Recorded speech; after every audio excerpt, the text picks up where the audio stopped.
আমার মনে মনে একটা বাসনা ছিল, কোনোদিন যদি একটা ভারতীয় চোরা কারবারি এখানে বাংলাদেশের ভিতর এক হাত ভিতরে পাইতাম, ওই দিন আমি একটা ভারতীয় লাশ ফেলার আমার একটা ইচ্ছা ছিল। যখন আমি সিইও হিসেবে জিরো লাইনে দাঁড়ায় আছি, আপনাদের এখানে আসার দরকার নাই, আমি এনাফ বিএসএফ কে সাইজ করার জন্য। আমাদের হাতে অস্ত্র আছে, আমাদের ট্রেনিং আছে, সর্বশেষ হচ্ছে আমাদের মনোবল আছে, এবং আমাদের পিছনে 18 কোটি মানুষ আছে, আছে না? তো 18 কোটি মানুষ থাকতে আমার কি ভয় পাওয়ার কোনো কারণ আছে? এই 500 টাকার জন্য কি আপনি জীবন দিচ্ছেন? জীবন যদি দিতে হয় দেশের সার্বভৌমত্বের জন্য জীবন দেন। আহত যদি হইতে হয় দেশকে রক্ষা করার জন্য আহত হন, কিন্তু এই মাদক চোরাচালান করে আহত হওয়ার কোনো ক্রেডিট নাই। 75 কিলোমিটার বর্ডার, আমি 75 কিলোমিটার বর্ডার দেখাশোনা করি, শিবগঞ্জ উপজেলা এবং বোলহাট উপজেলা। যদি আমার 2 বছরের অভিজ্ঞতা বলেন, যদি শূন্য লাইন অতিক্রম করে যদি অতিক্রম করা হয়, যদি জিজ্ঞাসা করে কারা বেশি শূন্য লাইন অতিক্রম করে অপর দেশে গেছে, তাহলে আমি বলবো আমার বাংলাদেশে গেছে। কথা কি সত্য? আপনি কখনো দেখছেন ভারতের নাগরিক বা ভারতীয় কৃষকরা শূন্য লাইন অতিক্রম করে বাংলাদেশের ভিতর ঢুকে যেতে? আমি আমার এই 2 বছরের টেনিয়রে কখনো দেখি নাই। যখন বিএসএফ গুলি করে বাংলাদেশি নাগরিককে আহত করে বা নিহত করে, আমার মনে মনে একটা বাসনা ছিল, কোনোদিন যদি একটা ভারতীয় চোরা কারবারি এখানে বাংলাদেশের ভিতর এক হাত ভিতরে পাইতাম, ওই দিন আমি একটা ভারতীয় লাশ ফেলার আমার একটা ইচ্ছা ছিল। কিন্তু আপনারা কখন দেখছেন ভারতীয় চোরা কারবারি বাংলাদেশের ভিতর ঢুকতে? কেউ ঢুকছে? ঢুকে নাই। তো সুতরাং আমরা যদি এমন কাজ করি যেটা আমরা দুর্বল, এই চাঁপাইনবাবগঞ্জ এলাকা, শিবগঞ্জ এলাকা ফেন্সিডিল সহজলভ্য, ফেন্সিডিলে ভরপুর, ভারতীয় চোরাই মোবাইলে 6 লাখ হয়ে গেছে। এগুলি কারা আনে? আমি যদি শপথ নেই যে আমি ভারতের কোনো পণ্য, বিশেষ করে মাদক আমি খাবো না, আমি মাদক ব্যবহার করব না, এবং ভারতীয় চোরাই মোবাইল যারা আনতেছে আমি ব্যবহার করব না, আমি কিনবো না, ওই পাশ থেকে এই জিনিস বিক্রি হবে বাংলাদেশে, আমি যদি শপথ নেই, তাহলে আসুন আমরা আগে নিজে ঠিক হই যে আমরা ভারতীয় কোনো পণ্য ব্যবহার করব না, ভারতের কোনো এই মাদক ব্যবহার করব না, এবং অন্য যারা ব্যবহার করবে তাদেরকে আমরা বিরত রাখব। যারা সাধারণ নাগরিক রাতের বেলা, রাত 2টা-3টার সময় এই 1 কেস ফেন্সিডিল আনার জন্য আপনি 500 টাকার বিনিময়ে সীমান্ত অতিক্রম করে কাঁটাতারের বেড়ার কাছে গেছেন, যাওয়ার পরে বিএসএফ গুলি করে দিল, আপনি নিহত হলেন বা আহত হলেন, আল্লাহ না করুক, এই ক্ষতি টাকার। এই 500 টাকার জন্য কি আপনি জীবন দিচ্ছেন? জীবন যদি দিতে হয় দেশের সার্বভৌমত্বের জন্য জীবন দেন। আহত যদি হইতে হয় দেশকে রক্ষা করার জন্য আহত হন, কিন্তু এই মাদক চোরাচালান করে আহত হওয়ার কোনো ক্রেডিট নাই। আছে? কয়েকদিন আগে আজমতপুর সীমান্তে একটা ছেলে ভারতের ভিতর ঢুকে ফেন্সিডিল নিয়ে আসছে, রাত 3টার সময় বিএসএফ এর গুলি খেয়ে তার এই দিক দিয়ে ঢুকছে, পিছন দিক দিয়ে বের হয়ে চলে গেছে। তা আমরা পাইলাম হচ্ছে তার 25 বোতল ফেন্সিডিল। তারপরের দিন শুনি সে নাকি হাফেজ, সে কোরআনের হাফেজ। আমি কাউকে অপমান করছি না, তাহলে আপনি হাফেজ হন বা লেখাপড়া মানে শিক্ষা গ্রহণ করছেন, তাহলে এই লেখাপড়ার মূল্যটা কোথায় রইল? আমি যদি এই মাদক আনার জন্য ভারতে প্রবেশ করি এবং এই 25টা বোতল ফেন্সিডিল যারা মাদক শিবিরা সেবন করবে আমি ওইটাই এনে দিচ্ছি, তাহলে এটা কি আমাদের জন্য ঠিক হবে?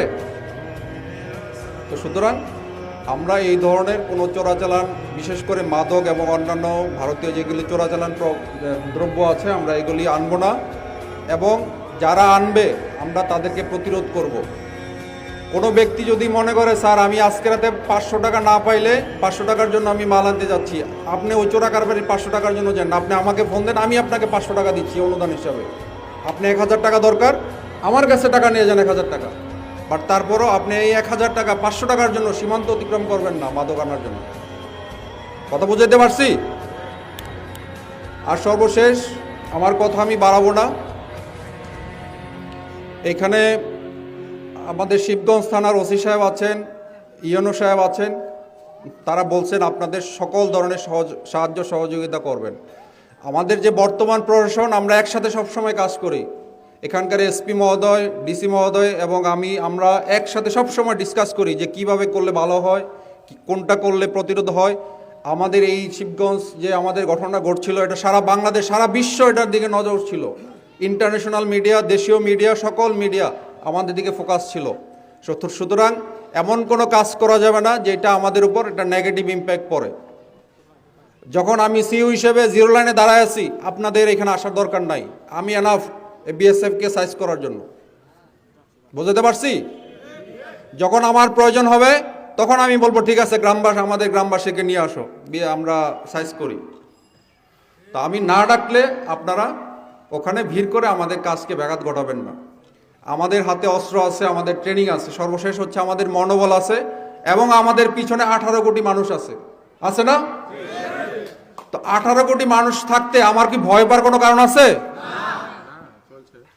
তো ইনশাল্লাহ বিজিবি হচ্ছে, আপনি দেখেন আমি কি লাগাইছি আজকে, বিজিবি হবে সীমান্তের নিরাপত্তা এবং আস্থার প্রতীক। ফার্স্ট হচ্ছে, আমি যখন বিজিবি আমার শূন্য লাইনে বিজিবি দাঁড়ায় থাকবে, আপনি নিশ্চিন্তে থাকেন যে বর্ডার সিকিউরড, বর্ডারে নিরাপত্তা আছে।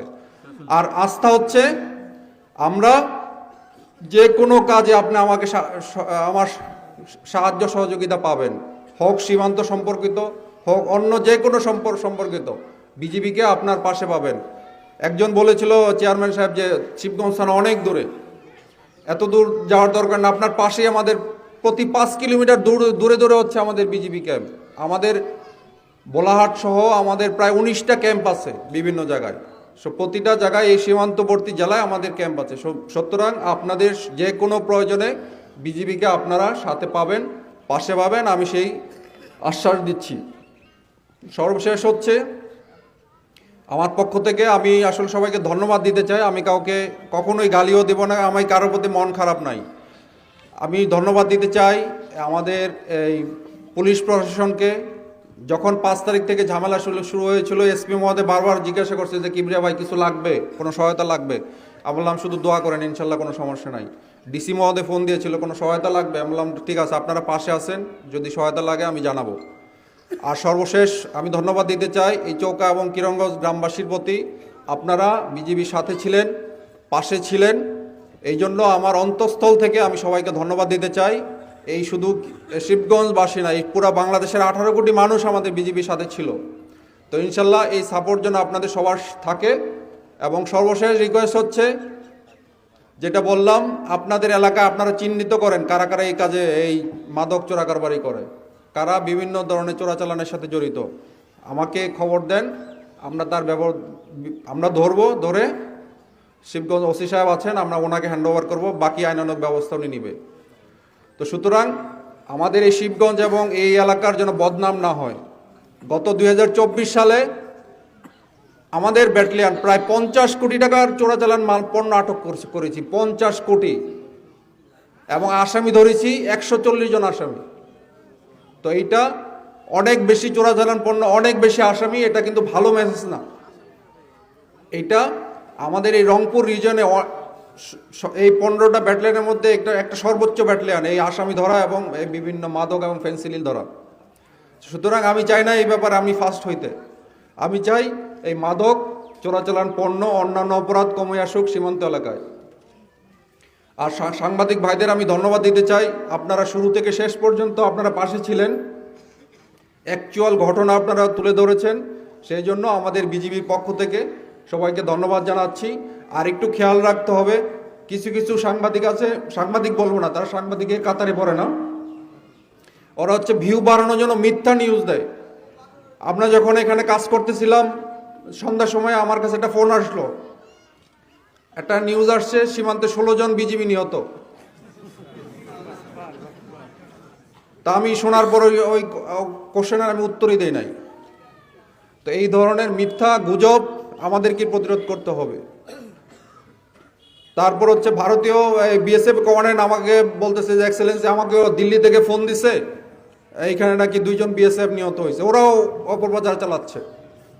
তো সুতরাং আমরা এই ধরনের গুজব বা অপপ্রচার যেন না হয়, আমরা সেদিকে খেয়াল রাখবো। এবং সর্বশেষ আমি সবাইকে এখানে অনুষ্ঠানে অংশগ্রহণ করার জন্য আমাদের অনুসার বিজিবির পক্ষ থেকে প্রতিটা সদস্যকে আমি ধন্যবাদ জানাতে চাই। ধন্যবাদ জানিয়ে আমার বক্তব্য এখানে শেষ করছি।